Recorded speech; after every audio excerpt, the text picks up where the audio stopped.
Good morning. I hope you all are doing well. We're going to start today on an extension, essentially, of Chapter 7. And in Chapter 7, the last section, when we learned about Lewis structures and Vesper geometry, stuff like that, those were kind of the mechanics of how molecules go together. And those mechanics are super important. We'll use those all the way through the plural. In this chapter, we're going to look at the two main theories that try to explain why we see tetrahedral and trigonoplanar and octahedral, stuff like that. And the names are hybridization and molecular orbital theory. And we'll look at both of those in this section, trying to figure out exactly what's going on. The real underlying idea in this section is how do you go from p orbitals and s orbitals, which are listed here on the left. And if you remember what a p orbital in Chem 221 looks like, it's kind of like a figure eight, all right? And so this one, and this one represent three p orbitals. They're usually along x, y, and z axes. But anyway, these figure eights and a sphere, how the heck do you go from those to a tetrahedron, all right? Or how do you go from those to trigonoplanar, linear, et cetera, et cetera? So this is the idea we're trying to address in this section. And we're going to get to the place where I'll show you kind of like where theory is right now, but there's going to be limitations, all right? There's still a lot of potential work that can be done. So maybe one day we'll learn about the Casey theory or something like that, where one of you have like developed these theories a little bit further, and I'll be talking about that then. Molecular orbital theory, MO theory, by Mulliken, is by far the best theory, all right? It is so cool, and there's so many things, and we'll look at some examples of how MO theory goes together. In molecular orbital theory, those valence electrons that we've spent so much time in the last chapter looking at, they're delocalized over the entire molecule. So this is BH3, and this green kind of shields around the Enterprise looking thing is where the electrons would be kind of spread out. So this idea of like, sometimes I've used the idea of like spreading peanut butter on bread. Molecular orbital theory is really like that. Electrons can be all over the place. They don't have to be just between two atoms. Those valence electrons literally are spread, and instead of being from atomic orbitals, they're placed into what's called a molecular orbital. And a molecular orbital is literally an orbital for the entire molecule. So you're taking those atomic orbitals and you're making them into molecular orbitals. We'll talk about molecular orbital theory during the second part of this section. The first thing we're going to talk about, though, is an easier theory called valence bond theory. And Linus Pauling, who we talked about in the last section, who did the alpha helix, and he did electronegativity, stuff like that. Linus Pauling is the person who really proposed the valence bond theory. He has a book called The Chemical Bond. It's a real page-turner, it'll put you to sleep, but in The Chemical Bond, which I read in graduate school, it does talk about these theories and stuff and how it goes in. In Linus Pauling's valence bond theory, what happens is those valence electrons, instead of being spread over the whole molecule, they're spread between two atoms, all right? And they can be just lone pairs, but more often they're the valence electrons coming together. You're going to have an electron orbital on the first atom with one electron, and a second orbital on the second atom with only one electron. And they smash together in order to make a bond, all right? And this is just another way and stuff kind of to see it. So again, molecular orbital theory and valence bond theory are the two main theories. MO theory, we're going to look at in the second part, and electrons are over the whole molecule. In valence bond theory, we're going to look at right away, electrons are just between the two atoms in question, stabilized by two nuclei. Here's like a picture of kind of what's happening. Let's say that we had two s orbitals, like an H2 coming together. Initially, the two H orbitals are so far apart that there's no interaction. But as they get closer and closer to each other, eventually there's enough overlap that they start to make a bond, all right? Dimitri, can I use you again, man? I'm so Sure. sorry to keep. All right, thank you. You're the man. Let's say that you just stand right there. Stand right there. All right. So Dimitri and I want to shake Dimitri's hand. Oh, too far away. All right. So I get closer, and eventually I can do it a little bit. All right, like that. And I get closer and closer. There's finally going to be some optimum distance, and that's what the low part is right there. Optimum distance. Excuse me. There'll be energy to break the bond in a distance. But notice how it curves up. Now, I apologize in advance. I'm going to start getting into Dimitri's personal space, and it feels weird when you get this close to someone, right, and stuff. Thank you, Dimitri. That would be like the atoms getting too close to each other. So there is a point where it starts to get a little weird. Thank you, Dimitri, once again. But in this ultimate place, that's when we're going to think about the energy to break a bond, so we did in the last section. And the bond lengths that are reported are usually that low part. You don't want to get too close, but you definitely want to get close enough to make a bond. Here's a little. The energy of two atoms varies with distance, according to the interplay of the attractive and repulsive forces between them. So this is just a little graphic showing basically what I did. And again, you get too close and you start to have repulsion. But there is some ideal distance and an ideal energy that best represents that. Excuse me. Thanks for playing. In chapter 7, we talked about a sigma bond. And a sigma bond, just as an idea, is when two orbitals kind of smash into each other. This picture here shows better what that sigma formation, quote unquote, looks like. And I'm using a variety of atomic orbitals to demonstrate it. So the first one up here would be if you had two s orbitals. Now remember from Chem 221 that the s orbitals are basically like spheres. And if you have two of them, they smash together. They look a little different when they come together. And we would draw a Lewis structure of just H single bond H. So this overlap right here is what makes the single bond. And in this section, we're going to call it a sigma bond because those orbitals are kind of smashing together. But you don't have to have s's and s orbitals come together. You could also have a p orbital. Now fluorine, if again you remember from Chem 221, and Prof hat off, honestly it doesn't make a big difference if you don't, but Prof hat back on, fluorine is a 1s2, 2s2, 2p5. And if you remember from 2p's, they can hold up to 6 electrons.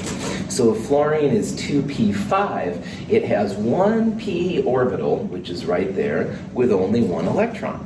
And if that one electron p orbital smashes into a 1 electron 1s orbital, you also end up with overlap.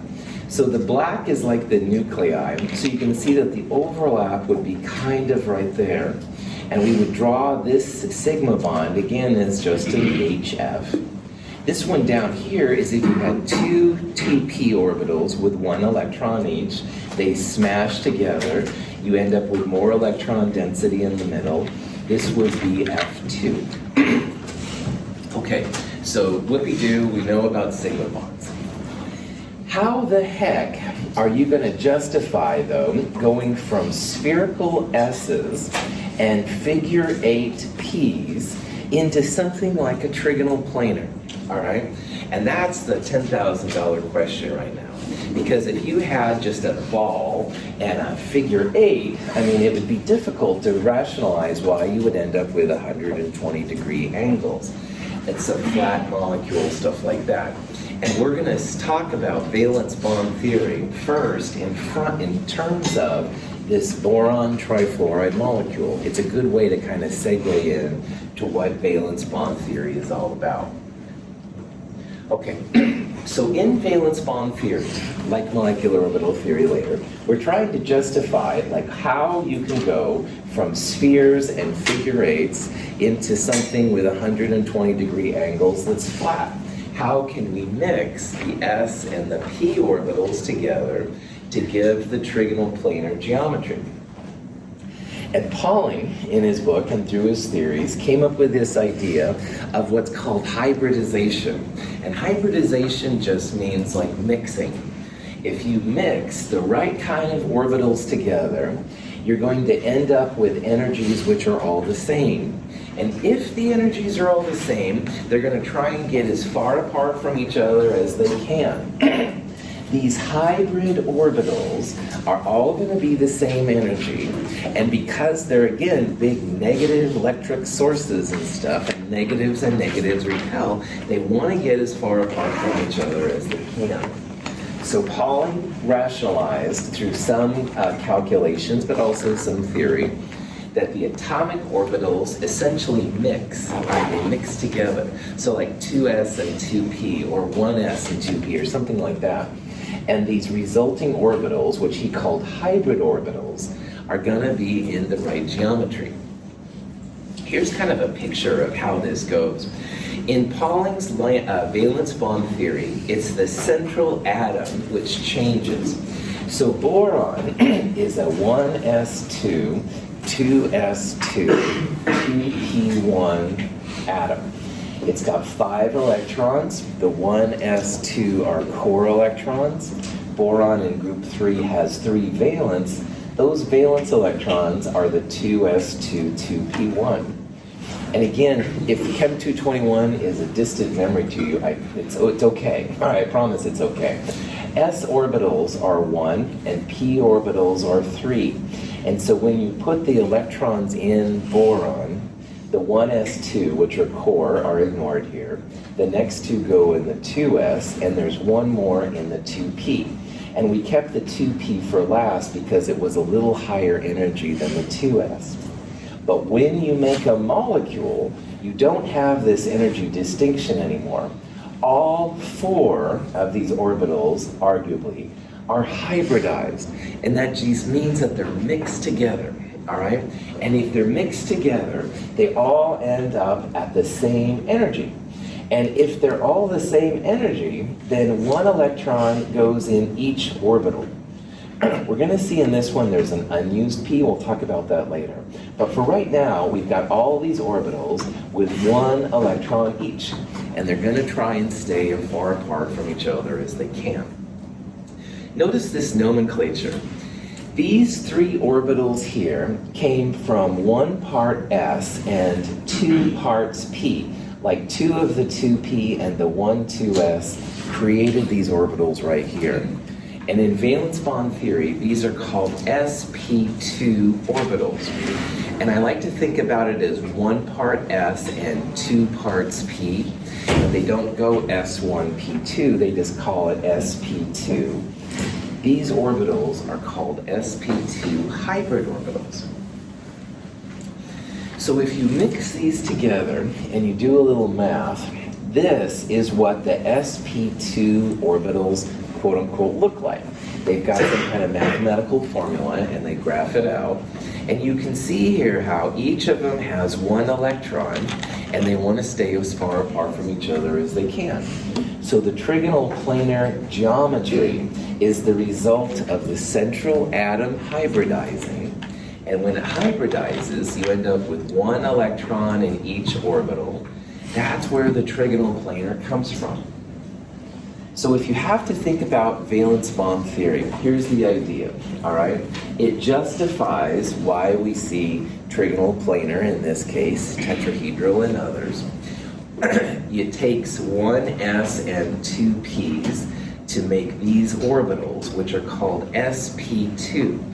There's 3 of them because they come from 1s and 2 p's. That's literally what it means. And more importantly than anything for you right now is that anytime you see a trigonal planar electron pair geometry, the orbitals are considered sp2 hybridized. That's the way that valence bond theory justifies why you have 120-degree angles. Once you hybridize, you don't have 2s2, 2p1 anymore. You have 3 half-filled, i.e. 1 electron per orbital, hybrid orbitals, and they're called sp2. And once you have 1 electron in there, then this one electron can react with a fluorine to make a sigma. And this electron and this one can act with a fluorine to make a sigma right there. So it's the middle atom which is hybridized in valence bond theory. This is an example of what a sigma bond looks like then in BF3. The boron is hybridized. You go from a 2s2 2p1 to 3 sp2 hybrid orbitals. And those orbitals want to get as far apart from each other as they can. That's where the trigonal planar geometry comes from. This electron is in the sp2 orbital, and this electron is one of those 2p5. It's the odd electron instead of it. And when they smash together, this is what makes the sigma bond, the connection, the single bond between those. This is a little graphic that's for BH3, but it's the same kind of idea. Again, the central atom is hybridized. You have an electron in each of these, sp2. Prof hat off. You're all being very polite and not asking me any questions, and I'm honored. So let me try and give you some hints on a zero level. Valence bond theory is cool for what I call back-of-the-envelope calculations. You look at the electron pair geometry and you come up with a name like sp2. And sp2 tells the chemist that that central atom has been hybridized to make the molecule. It's not the fluorine which is being hybridized. It's only the central atom. Fluorine still 1s2, 2s2, 2p5. It's the central atom which is mixed together. And the punchline here is that if anyone asks your instructor about what the hybridization is of the molecule, you focus on the central atom only, because it's the central atom which is changing. It's going from 2s2, 2p1 to these 3 sp2 orbitals. Yeah. And just to clarify, that's going to be in every single case when we're doing this, we're only being hybridized. Yes, anytime you see trigonal planar, you refer to it as sp2 hybridized. Well done. And that is the punchline. Yeah. If there's two central atoms, we just pick one to hybridize. That's right. Just like with Lewis structures and Vesper, you focus on the one central atom, give it a hybridization. But you can totally have another one that might have a different hybridization. Yeah. Does sp2 only apply to trigonal planar? Yes. I'll show you sp3 here in just a second. Yeah. sp3, tetrahedral, all right, which is the punchline like Garrett asked about earlier. sp3 is probably more common than trigonal planar. So just like with the BF3 example earlier, how do you go from s and p orbitals to sp2 trigonal planar? The same question applies, and probably more so with tetrahedral.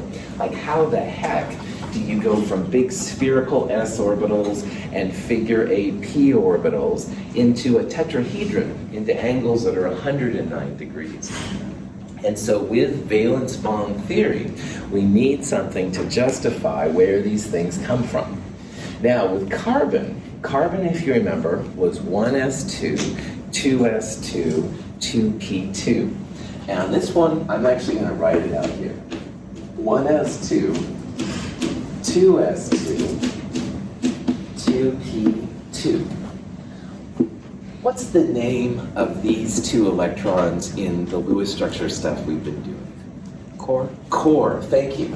These electrons, too close to the nucleus, they're not going to do anything. But these orbitals up here, you bet, are going to be able to do it. These are the valence electrons we've been talking about. So in valence bond theory, you take those highest orbitals and you hybridize them. Prof hat off. Hybridize just means mixing. All right, I think about margaritas, just like no kids, virgin margaritas, I'm sure. Anyway, I think about hybridization as like mixing. One time my chemistry friends, I said, let's call hybridize some margaritas with me, mixing. All right, Prof hat really on, I'm going to shut up now. So hybridization, you're mixing the 2s and the 2p together. You're going to end up with 4 equivalent energy orbitals, 4 hybrid orbitals. And just like we saw on the last one, sp2 came from 1s and 2p. For tetrahedral, we're going to have 1 of the s's and 3 of the p's. We're going to make 4 sp3 orbitals. And we had 2, 3, 4 electrons in carbon. 1, 2, 3, 4 electrons for sp3. And since they're all the same energy, and they want to get as far apart from each other as they can, they're going to take this tetrahedral position to come around. The valence orbitals of carbon are the 2s orbital and the 3 2p orbitals. When these atoms form methane, their orbitals are thought to hybridize to form 4 equivalent orbitals. Because each hybrid orbital for the carbon atom is composed of 1 part s orbital and 3 parts p orbital, they are called sp3 orbitals. The energies of the hybrid orbitals are the average of the original atomic orbitals. So again, you've got 2s2, 2p2, and core electrons which don't do anything. To make a molecule, all right, these orbitals mix. They hybridize into 4 orbitals. Now, we're not creating or destroying any energy. The 2p's come down a little bit in energy. The 2s goes up in energy a little bit. These electrons were paired, but if you remember, it takes a little bit of energy to put electrons together. So if all the orbitals are the same energy, the paired electron jumps ship and goes over to a second one. This picture on the left-hand side, this is the 4 sp3 orbitals. Each one of these little lobes has one of these electrons. And you can see they want to get as far away from each other as they can, hence the tetrahedron is born. Can we also use the group number to figure out the electrons it uses in that situation? On carbon, there would use 4 and the group number would be Yeah, exactly. That's the parts that are going to mix out there. You bet. Absolutely. Yeah. So for the 2s orbital, why wouldn't those be considered 4 as well? Because when we were doing the star structure, Why aren't these mixing in? like, why don't you put the s orbitals together and like have those ones be the core electrons? Cool. So if I'm over here and talking to you, and like my attention is totally on you, all right, but Triplon, I haven't pecked on you for a while. She might be taking notes of what she's going to have for lunch today. So you're really close to me, and those 1s electrons are so close to the nucleus that they stay there, they don't mix. It's only the outer ones, the 2s and the 2p. There's a pretty good gap between the 1s and the 2s, and that gap and the nucleus is right below, it holds on to the 1s. And one clarification thing, is there a reason why we specifically call it sp3 rather than sp2? Cool. Notice that in this one, we took all 3 of the sp orbitals and 1s. So that's where the 3 comes from. In the sp2, we only use 2 of them. And we'll talk about what's going to happen to that missing one in a little bit. Yes. So if we had to have the 2s and the 2p filled up, like we have an octet, it could go to 3s and 3p. Yes. So would the 1s, 2s, and 2p, the filled ones, are the core? Yes. And then the outer ones would affect the hybrid? Well done. Okay. Silicon is right below carbon. Silicon, you'd have a 3s2, 3p2, but they would also hybridize. You're right into sp3. That's right. You're just using different orbitals, but same combination like what Garrett has. A methane molecule forms when 4 hydrogen atoms form sigma bonds to the sp3 hybrid orbitals of the carbon atom. Methane is CH4, and when you form methane, the outer hydrogens, they're still just 1s, big spheres, all right? But on the inside now, carbon has changed. Instead of having the 2s2, 2p2, you end up with those 4 tetrahedral kind of teardrop looking things. And this is one of the teardrops, all right? And that one of those sp3 orbitals smashes into the 1s hydrogen orbital. This is the sigma bond, the overlap between them.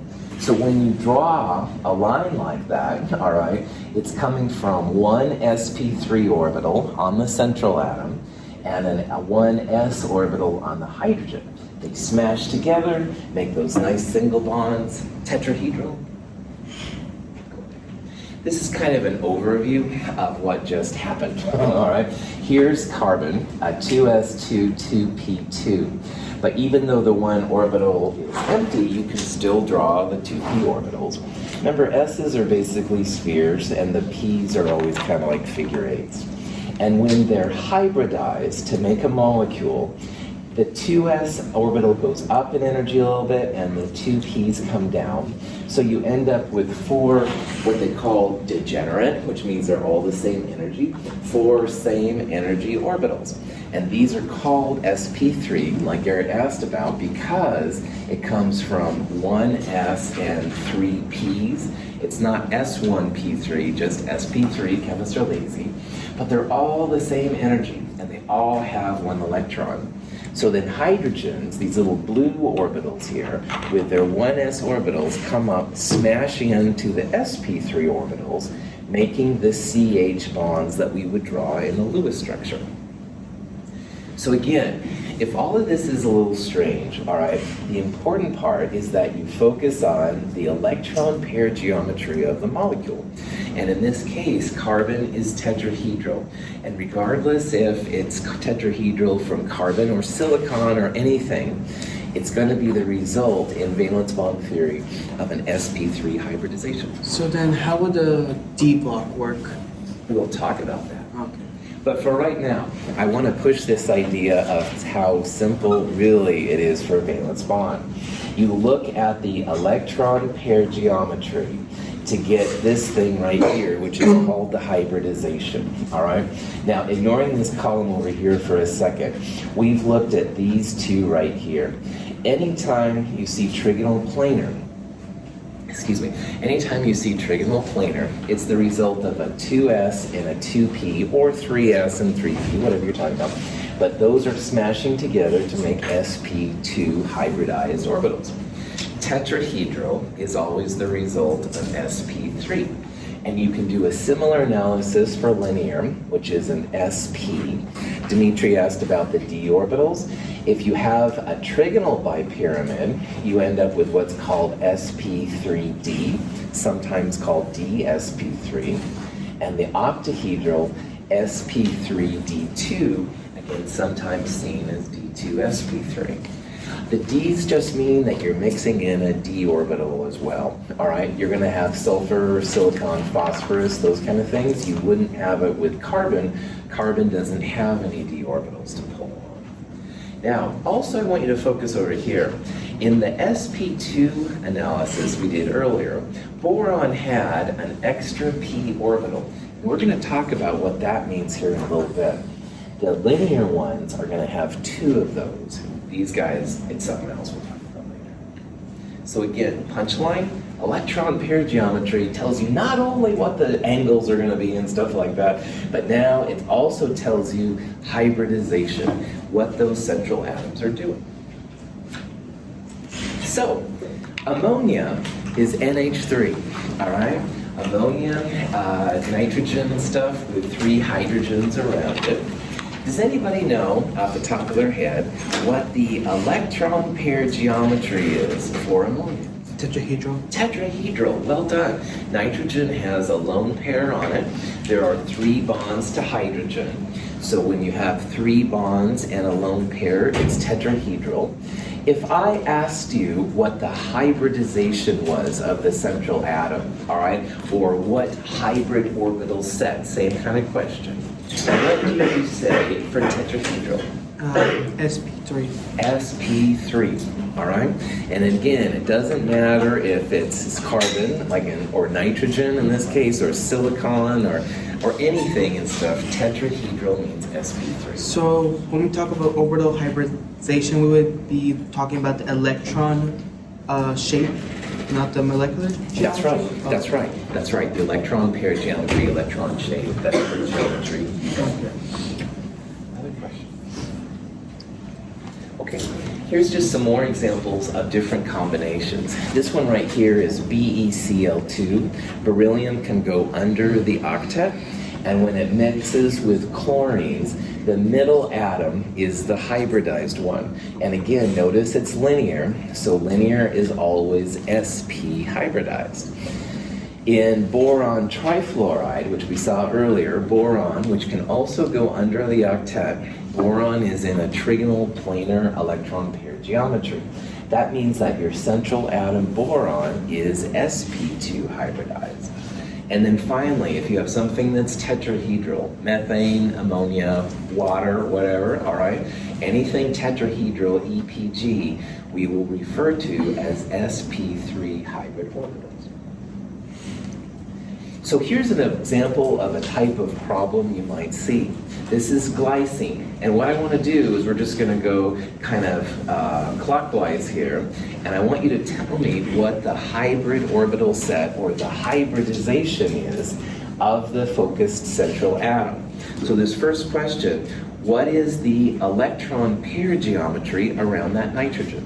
It looks like a Tetrahedral, you bet. And anytime you have tetrahedral, it's going to be sp3. And again, you know that because nitrogen, 1, 2, 3, 4 clouds around it, it's going to be sp3. What's the EPG of this carbon? Tetrahedral. Tetrahedral. Carbon has 1, 2, 3, 4 bonds around it. Tetrahedral. Tetrahedral is always sp3. Good. All right. All right, here's a slightly different one, all right? Carbon here has a double bond and 2 single bonds. What's the electron pair geometry around this carbon? Trigonal planar, well done. What is the hybridization when you see trigonal planar? sp2. sp2, well done. So again, you can see this is pretty simple. As long as you can recognize the EPG, you've got the hybridization. Electron pair around the oxygen. Linear.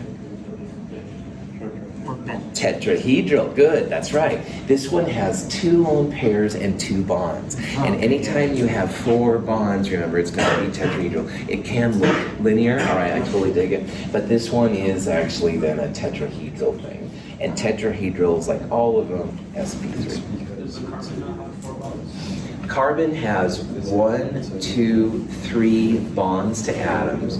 This is a double bond, but double bonds count as 1 cloud.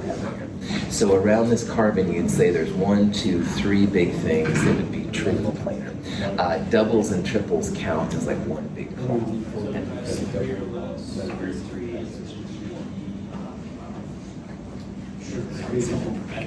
Trigonal planar. That's right. Use both terms.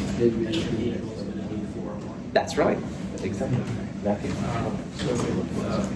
The CO bond, Uh-huh. would the molecular structure would be bent, right?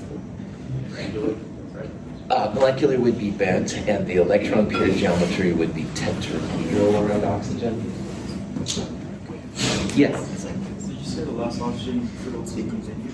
I can't hear you because Elysia is talking. Go ahead, man. So say again. Did you say that the last oxygen can also be linear? The last oxygen has 2 lone pairs and 2 bonding pairs, so that's 4 clouds total. It's going to be tetrahedral. It's not linear. No, Yeah. I thought I heard you say linear. No, we were talking about why it's not linear. Linear, Alvin, is only when you have 2 clouds. So like carbon dioxide has a double on the left and a double on the right. That would be a linear example. Yeah, that's where I got confused. Good. Because they really make sense. Excellent clarification. Good, good, good. Other questions? Now, that carbon-oxygen double bond, I just told Avenir, counted as 1 cloud, and that seems a little strange at first. So what we're going to do now is talk about why double and even triple bonds form, and also why they do count as just like 1 big cloud and not 2. Now, ethylene is carbon-carbon with a double bond. Ethylene is a common name. Ethene is the official name, but more often it's called ethylene. And so far, we've seen that because these carbons are trigonal planar, they're going to be sp2 hybridized, and they're 120 degrees. But anytime you have trigonal planar, you do have a flat molecule, a 2-dimensional molecule. Drawing trigonal planar on a piece of paper is easy, all right, because they're flat. But you might wonder, is anything up there? Like, why is it flat, right?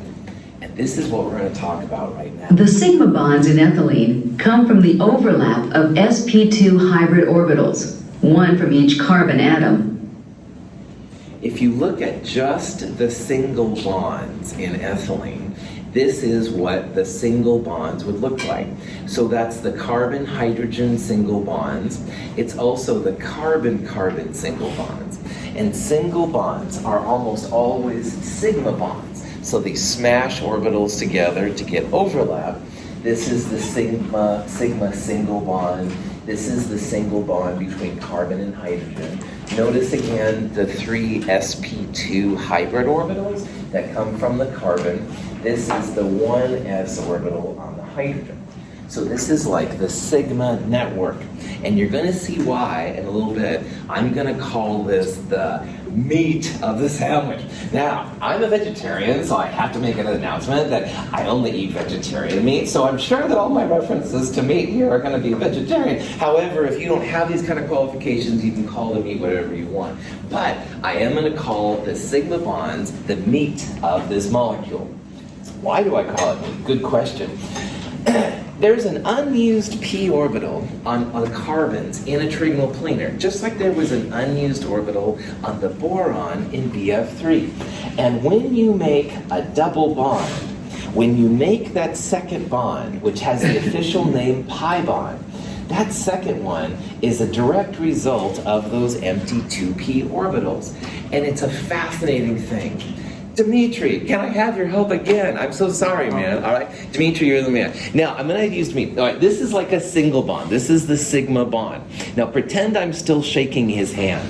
This is going to be the sigma bond, single bond network. Your pi, no, you keep your hand up, man. Sorry, no, it's all right. I get so excited here, I have to stop. The pi bond, that double bond, when we draw the second bond, it's going to be an interaction between an empty 2p orbital on Dimitri and an empty 2p orbital on me. Now, for a pi bond, you have to have an electron on each side to make it.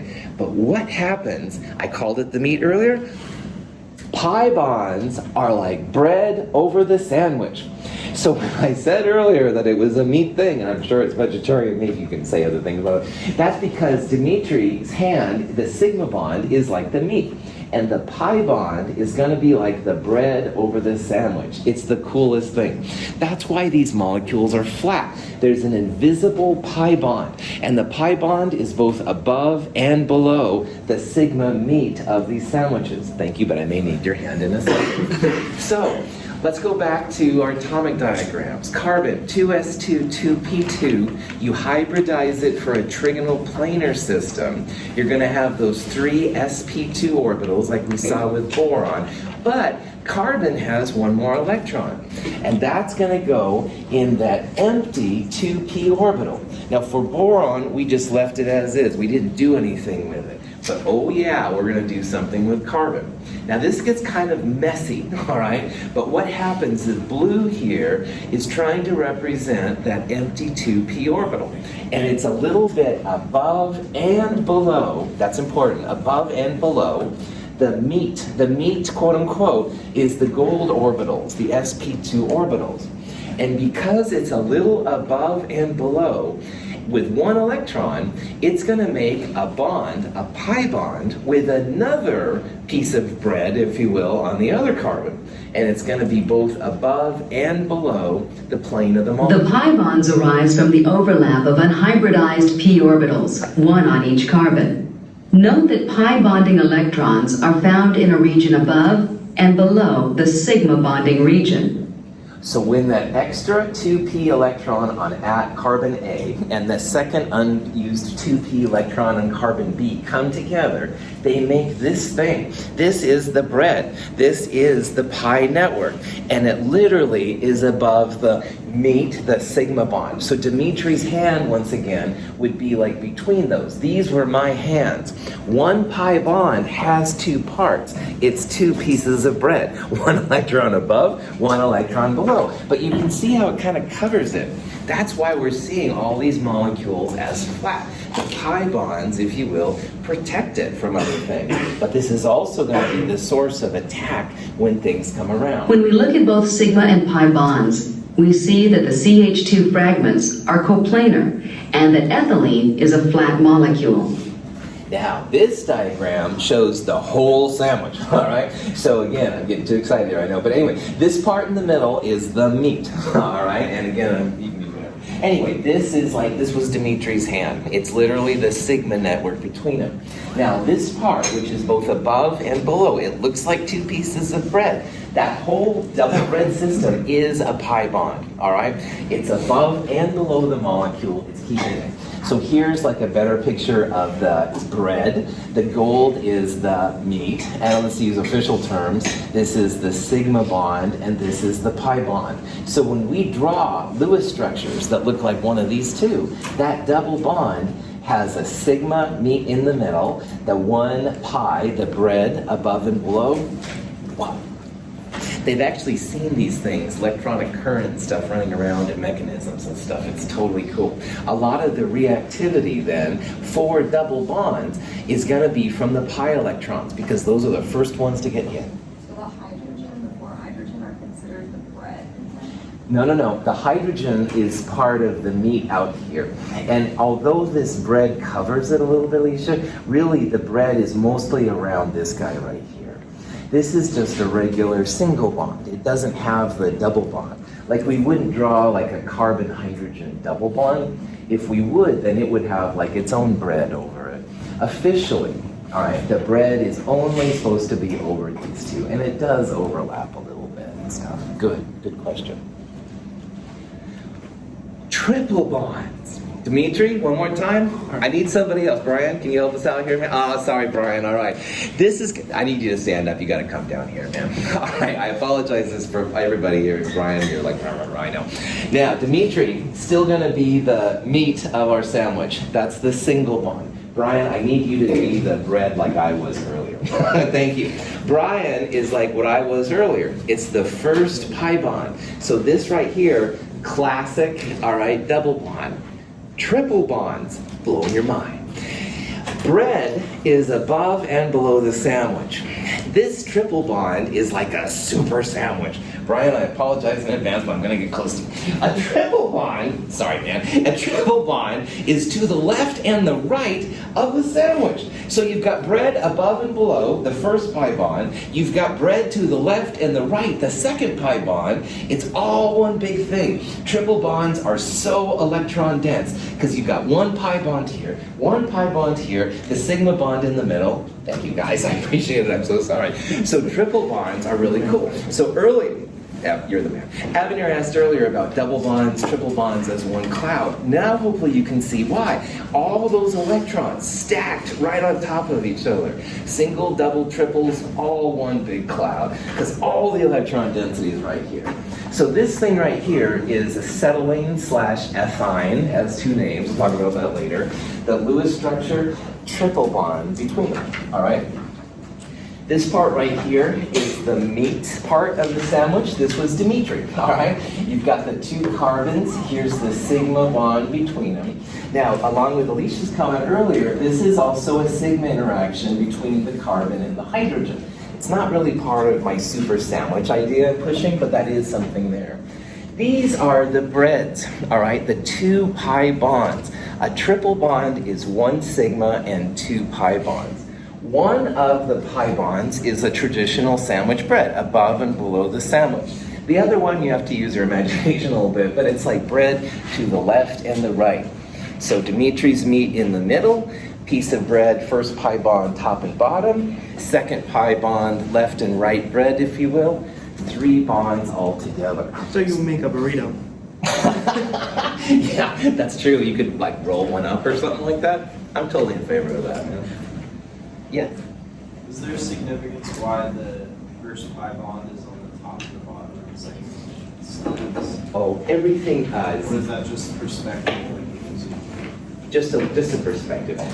Everything above absolute zero is rotating, and really what was above will turn to the left. But overall, you're going to have these 90-degree pi bonds. That's the important part of the stuff. But no, the top and the left and right is just a convention. So, acetylene, C2H2. Let's figure out here how many total sigma and pi bonds there are. Now, earlier we saw that acetylene has a triple bond. All right? This triple bond right here is what I was getting all excited about. In the triple bond, when you draw three lines like that, the first line you draw is almost always a sigma. The other two lines are going to be pi's. Similarly, if you have a double bond, that would be one sigma and one pi. but a triple bond, 1 sigma and 2 pi. So it might be tempted to select answer B here, because we're focusing so much on this super sandwich. I made Dimitri and Brian come down. But Alicia asked about, which was cool, there's also carbon and hydrogen bonds to think about. And how would we describe the bond between the carbons and the hydrogens? Tomatoes on meat. Say tomatoes on meat is really cool with me. Yeah, sigma is a cool answer. Yeah, I like your answer, honestly, to me. I'm getting hungry. Anyway, so in this molecule, you have 1 sigma here, 1 sigma here, and of the triple bond, one of the lines is sigma and the other 2 are pi. So you're going to have a total of 3 sigma bonds and 2 pi bonds. You've got 5 bonds total. And I put this up here because a lot of times people get, you can see I'm getting excited by multiple bonds, doubles and triples, but you gotta remember the carbon hydrogens on the end and stuff too. If you're looking for the total molecule bonds, don't forget the CH bonds. Any questions? This has implication for the lab we're doing this week. And in the lab this week, we talked a little bit, we will talk about, if you have lab today or tomorrow, we'll talk a little bit about isomers. And single bonds will rotate just really readily. They're like propellers, all right? As long as you're above absolute 0, the single bonds can be twisted really, really easy.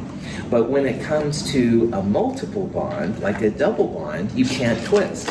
Now, I'm not going to ask Dimitri to come up again, but imagine, all right, that I've got the bread and he's got the meat, and we wanted to shift, all right? You're going to have to literally break the pi bond to make the sigma bond move and then have the pi reform. And that sounds complicated, and it's harder. It's higher energy process.